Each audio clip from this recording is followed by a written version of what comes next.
जय हिंद, वंदे मातरम। दोस्तों, मैं प्रशांत सिंह आपके खुद के चैनल पर यूरो शिक्षा टीम पर आप सभी लोगों का तहे दिल से स्वागत करता हूं। जितने बच्चे भी सीटेट की तैयारी कर रहे हैं, वो सभी के सभी बच्चे जो है इस वीडियो को जरूर से देखेंगे और अंत तक देखेंगे। साथियों, सीडीपी का जो है सीटेट का जो एग्जाम होने वाला है वो आपका जो है 14 दिसंबर 2024 में होने वाला है। तो आप सभी लोग जो है तैयारी में जुट गए होंगे, क्योंकि आप सभी लोगों के पास बस एक मंथ बचा हुआ है। और साथियों, जो एग्जाम आपका जो है 23 जनवरी 2022 में जो एग्जाम हुआ था, उसको देखते हुए जो है इसका सीडीपी का क्वेश्चन जो है कुछ लेके आए गए हैं, जो कि एग्जाम में रिपीट हो सकते हैं। वैसे क्वेश्चनों को लेके आया गया है। तो आप सभी लोग जो है बाल विकास शिक्षण शास्त्र का जो है यहाँ से जो है आपकी वीडियो को जो है कंसेप्ट क्लियर हो जाएगा। तो आप सभी लोग इस वीडियो को जरूर देखिएगा लास्ट तक। और टॉप 20 क्वेश्चन साथियों उसमें लेके आए गए हैं। और सबसे अच्छी बात साथियों उसमें यह है कि जो है हिंदी और इंग्लिश दोनों की लैंग्वेज में है, दोनों लैंग्वेज में बाइलिंगुअल लैंग्वेज में है। तो आप सभी लोग देख सकते हैं। CTET, UP TET, super TET, MP TET, etc, किसी भी टीचर लेवल की तैयारी कर रहे हैं आप सभी लोग, तो आप हमारे चैनल से जरूर जुड़ सकते हैं। और साथियों, बस आप लोगों से यही निवेदन है कि आप सभी लोग सपोर्ट करिए, क्योंकि आपका सपोर्ट बहुत ज्यादा जरूरी है। आप सभी लोग जो है वीडियो को अगर आप तक पहुंचता है तो आप सभी लोग वीडियो को शेयर करिए और वीडियो को लाइक करिए और चैनल को सब्सक्राइब करना बिल्कुल ना भूलिएगा साथियों। चलिए साथियों, हम लोग चलते हैं अपने पहले क्वेश्चन पे। और हमारा पहला क्वेश्चन आपके सामने साथियों देखिए आ चुका है। हमारा पहला क्वेश्चन आपके सामने आ चुका है। और हमारा पहला क्वेश्चन आपसे क्या पूछा साथियों कि the main characteristics of basic instinct in the is that which is found, यानी मूल प्रवृत्ति की एक प्रमुख विशेषता है जो पाई जाती है। साथियों, आपको मैं एक चीज बता देता हूं कि केवल वर्ड जो होते हैं, केवल वर्ड जो होते हैं वो एक तरह से नेगेटिव वर्ड होते हैं। क्या होते हैं साथियों? एक तरह से नेगेटिव वर्ड होते हैं। तो देखेंगे आपके ऑप्शन में तीन जगह तीन तीन ऑप्शन आपके क्या है, नेगेटिव है। केवल चूहों तथा बिल्लियों में, केवल मनुष्यों में, केवल कलाकारों में। तो ये साथियों आपके तीनों के तीनों ऑप्शन गलत है। तो आपका तीसरा ऑप्शन क्या है, बिल्कुल सही है, यानी सभी प्राणियों में तथा जन्मजात और प्रकृति होती है। आपको बता दूं साथियों, जो मूल प्रवृत्ति होती है उसमें जन्मजात होती हैं, और मूल प्रवृत्ति जो होती है सभी प्राणियों में एक समान पाई जाती है साथियों। और मूल प्रवृत्ति जो होती है आदत से भिन्न होती हैं, और जो मूल प्रवृत्ति होती हैं वो नष्ट नहीं होती हैं साथियों। तो इसका जो सी ऑप्शन है वो क्या है, बिल्कुल सही उत्तर है आपका साथियों। चलिए नेक्स्ट क्वेश्चन पे चलते हैं। नेक्स्ट क्वेश्चन देखते हैं हमारा क्या है। नेक्स्ट क्वेश्चन यानी सेकंड नंबर क्वेश्चन आपसे देखिए साथियों क्या पूछ रहा है कि the right to free and compulsory education for children between age group of 6 to 14 has been included in Indian constitution as, यानी भारतीय संविधान में 6 से 14 वर्ष के बच्चों के लिए निःशुल्क और अनिवार्य शिक्षा का अधिकार निम्न में से शामिल है। आपसे आर्टिकल के बारे में पूछ रहा है कि उस किस आर्टिकल में साथियों कि 6 से लेके जो 14 वर्ष के जो बच्चे हैं उनको निःशुल्क अनिवार्य का शिक्षा जो है अधिकार जो है शामिल है साथियों। तो ये आर्टिकल, ये आपका आर्टिकल 21 ए में आता है। किस में आता है? अनुच्छेद 21 ए में आता है। अनुच्छेद 21 ए में आता है। साथियों, इसका डी ऑप्शन क्या है, वो बिल्कुल सही है। अभी मैं आपको बता देता हूं कि अनुच्छेद 15 में क्या आता है। अनुच्छेद 15 में साथियों आता है कि राज्य किसी भी नागरिक के साथ जाति, धर्म, लिंग, जन्म स्थान और वंश के आधार पर भेदभाव नहीं कर सकता है। ये आपका अनुच्छेद 15 है। अनुच्छेद 26 आपका क्या है? अनुच्छेद 26 आपका ये है साथियों कि धार्मिक कार्यों की जो स्वतंत्रता को जो है दर्शाता है ये। और अनुच्छेद 45 आपका क्या है कि अनुच्छेद 45 ये है साथियों कि 6 वर्ष से कम आयु के जितने भी बालके हैं उनको क्या करना है, आपको प्रारंभिक बालावस्था देख रेख और शिक्षा का उपलब्ध दर्शाता है साथियों। यानी साथियों इस क्वेश्चन का जो है डी ऑप्शन क्या है, बिल्कुल सही है।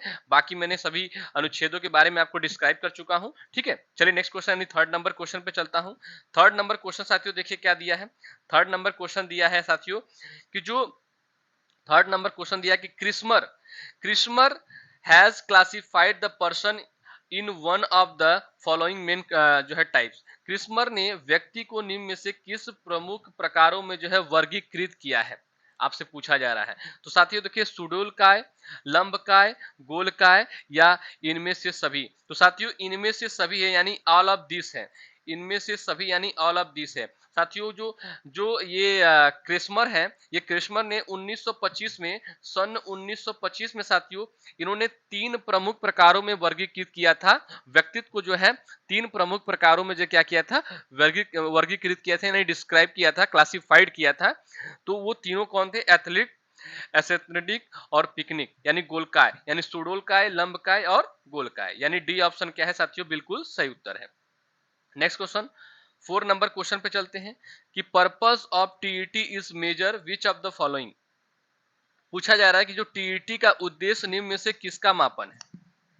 तो अभिक्षमता यानी एप्टीट्यूड, जो है बौद्धिक क्षमता यानी इंटेलिजेंस, एटीट्यूड यानी अभिवृत्ति, या वैल्यूज यानी मूल्य।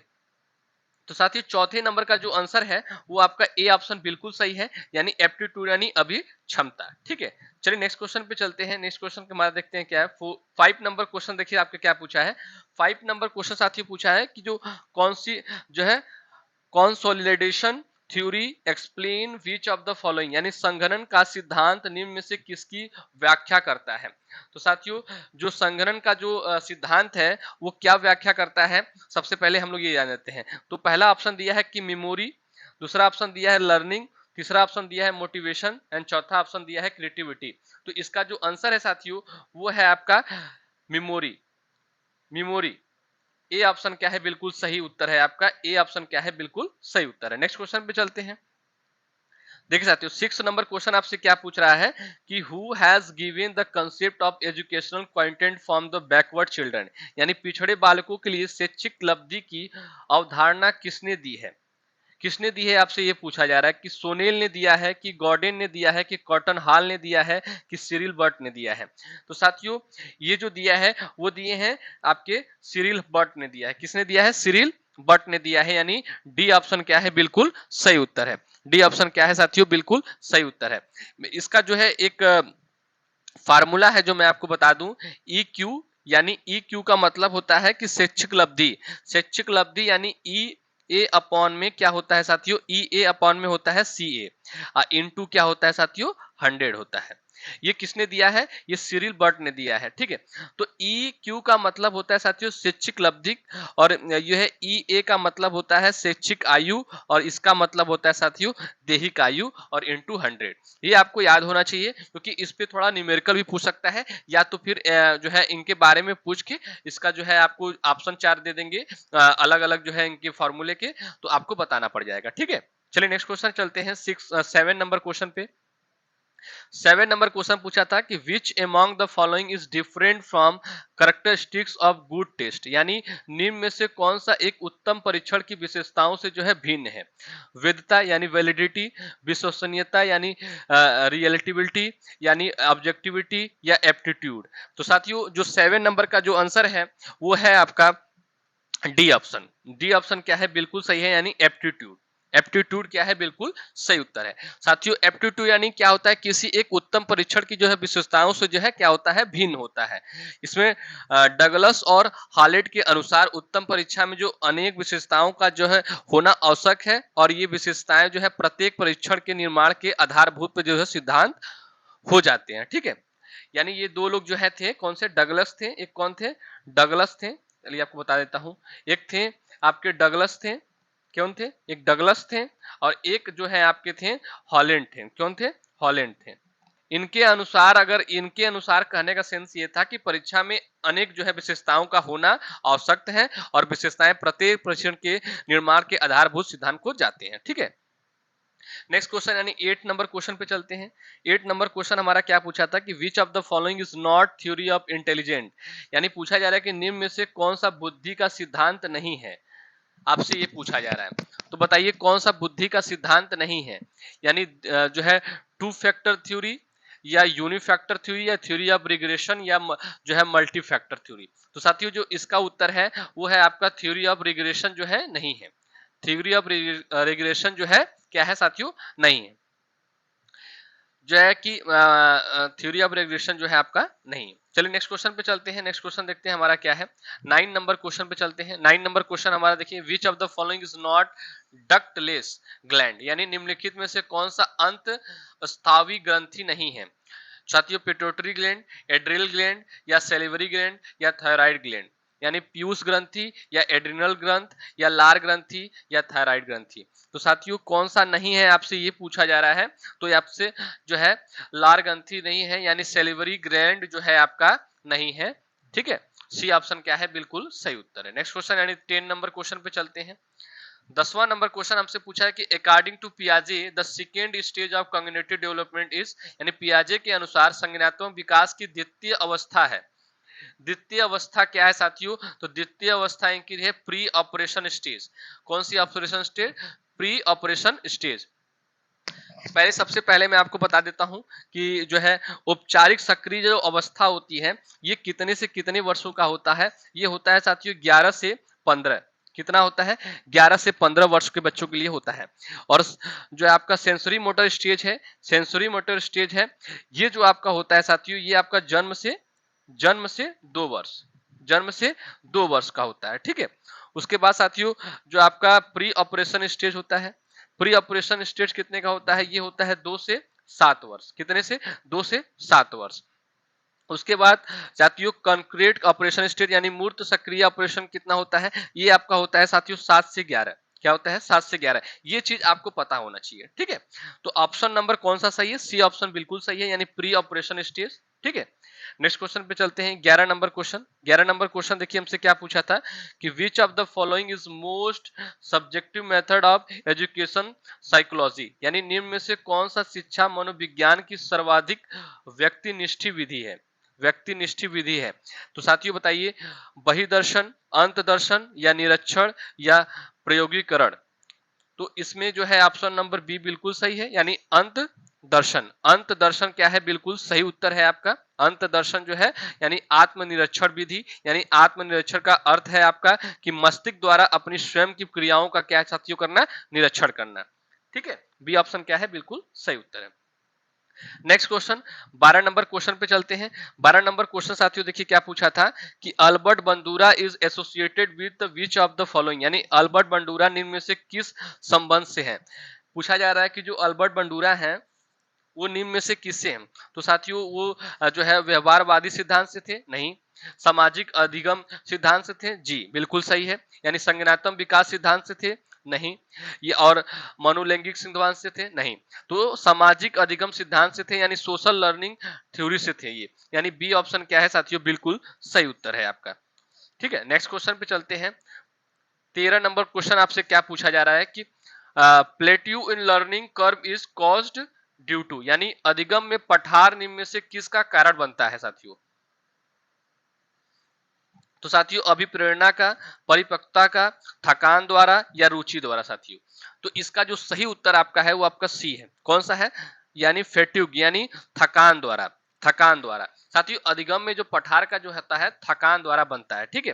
साथियों एक चीज मैं आपको बता दूं, ये जो एक थे साइंटिस्ट का नाम था जो है कि रॉस। क्या नाम था? रॉस। क्या नाम था? रॉस। रॉस के अनुसार क्या बोला गया था कि सीखने की जो प्रक्रिया की एक प्रमुख विशेषता है पठार है, ये उस अवधि को बताते हैं जब सीखने की प्रक्रिया में कोई उन्नति नहीं होती है। ठीक है। और अधिगम के पठार के कारणों में प्रमुख जो है ज्ञाना अवरोध, थकान, प्रेरणा की सीमा, शारीरिक क्षमता बोध, सीखने की अनुचित विधियां का प्रयोग आदि सबकी प्रेरणा द्वारा जो है, परिपक्वता द्वारा तथा रुचि द्वारा जो है अधिगम में पठार नहीं उत्पन्न होता है। यानी इसका सी ऑप्शन क्या है साथियों? बिल्कुल सही उत्तर है, यानी थकान द्वारा। ठीक है। नेक्स्ट क्वेश्चन पे चलते हैं। 14 नंबर क्वेश्चन साथियों देखिए क्या कर रहा है आपसे कि mirror drawing test is used to measure, यानी दर्पण चित्त परीक्षण किसे मापने हेतु प्रयुक्त होता है? आपसे ये पूछा जा रहा है। तो साथियों ये जो है अधिगम अंतर्गत यानी ट्रांसफर ऑफ लर्निंग को, किसको? ट्रांसफर ऑफ लर्निंग को, यानी ए ऑप्शन क्या है? बिल्कुल सही उत्तर है आपका। चलिए नेक्स्ट क्वेश्चन पे यानी 15 नंबर क्वेश्चन पे चलते हैं। 15 नंबर क्वेश्चन पूछा था कि cloud picture test is used to measure which of the following, यानी क्लाउड पिक्चर परीक्षण निम्न में से किसके मापन में जो है प्रयुक्त होता है? आपसे ये पूछा जा रहा है। तो पर्सनालिटी में होता है, इंटेलिजेंस में होता है, एप्टीट्यूड में होता है या इंटरेस्ट में होता है साथियों? तो ये जो होता है आपका पर्सनालिटी में होता है, नहीं व्यक्तित्व में होता है। किस में होता है? व्यक्तित्व में होता है। ठीक है। ए ऑप्शन क्या है साथियों? बिल्कुल सही उत्तर है आपका। चलिए नेक्स्ट क्वेश्चन पे चलते हैं। 16 नंबर क्वेश्चन देखते हैं हमारा क्या बोल रहा है। तो 16 नंबर क्वेश्चन साथियों देखिए हमारा क्या बोल रहा है, हम सभी लोग ध्यान से देखेंगे। तो 16 नंबर क्वेश्चन बोला कि what is the factor of what is the what is the factor of influencing physical development in the following, यानी निम्न में से शारीरिक विकास को प्रभावित करने वाला कारक क्या है? इन्वायरमेंट है, हेरिडिटी है, स्पोर्ट्स एंड एक्सरसाइज है, या ऑल ऑफ दिस है? तो साथियों ऑल ऑफ दिस है, यानी वातावरण भी होता है आपका, हेरिडिटी भी होता है, स्पोर्ट्स एंड एक्सरसाइज भी होते हैं। ठीक है, यानी डी ऑप्शन क्या है साथियों, बिल्कुल सही उत्तर है आपका। चलिए नेक्स्ट क्वेश्चन पे चलते हैं। नेक्स्ट क्वेश्चन चलते हैं साथियों। देखिए नेक्स्ट क्वेश्चन जो है, इसका मैं ऑप्शन आपको ऑप्शन नहीं दिया हूं, क्योंकि इसका जो है फार्मूला है, मैं आपको बता देता हूं। ठीक है, which of the following is correct formula to दो है आईक्यू। आईक्यू का फार्मूला क्या होता है, मैं आपको बता देता हूं साथियों। आईक्यू का जो फार्मूला होता है वो होता है आपका एम ए, क्या होता है, M A upon C A, M A upon C A into 100 होता है। अब यहाँ पे साथियों सबसे बड़ी बात है कि एम जो है आईक्यू जो होता है, आईक्यू को हम लोग बोलते हैं बुद्धि लब्धि, क्या बोलते हैं, बुद्धि लब्धि। और जो एम ए है इसको हम लोग साथियों बोलते हैं मानसिक आयु, क्या बोलते हैं, मानसिक आयु। और जो सी ए है साथियों, इसको हम लोग बोलते हैं वास्तविक आयु। ठीक है, एम ए को मार्षिक आयु और सीए को साथियों क्या बोलते हैं, वास्तविक आयु। ठीक है, फार्मूला आपको याद रहेगा। चलिए नेक्स्ट क्वेश्चन पे चलते हैं, 18 नंबर क्वेश्चन पे। 18 नंबर क्वेश्चन आपसे क्या पूछा था साथियों, who describe reflective thinking from the following, यानी विचारात्मक चिंतन की चर्चा निम्न में से किसने की थी? रॉस ने की थी, डीवे ने की थी, या वुडवर्थ ने किया था, या ड्रेवर ने किया था? तो साथियों आपका जो सही उत्तर इसका है, उसका सही उत्तर है आपका बी, यानी डीवे ने किया था। किसने किया था, डीवे ने किया था, यानी बी ऑप्शन क्या है, बिल्कुल सही उत्तर है आपका। नेक्स्ट क्वेश्चन 19 नंबर क्वेश्चन पे चलते हैं।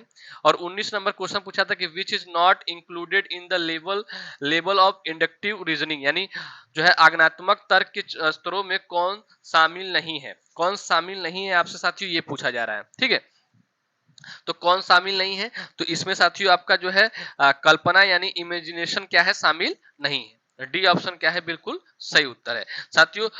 इसमें एक जो है व्यक्ति थे जिनका नाम था भाटिया, क्या नाम था, भाटिया नाम था, क्या नाम था, भाटिया के अनुसार क्या बताया गया था कि जो आगमन विधि, खोज और अनुसंधान की जो विधि है, चूंकि विकल्प में दिए गए तीनों स्तर यानी आगनात्मक तर्क और से संबंधित है, जबकि कल्पना आगनात्मक तर्क के स्तरों में शामिल नहीं है। तो विकल्प के अनुसार साथियों इमेजिनेशन क्या होगा आपका, बिल्कुल सही होगा, यानी डी ऑप्शन क्या होगा, बिल्कुल सही उत्तर होगा।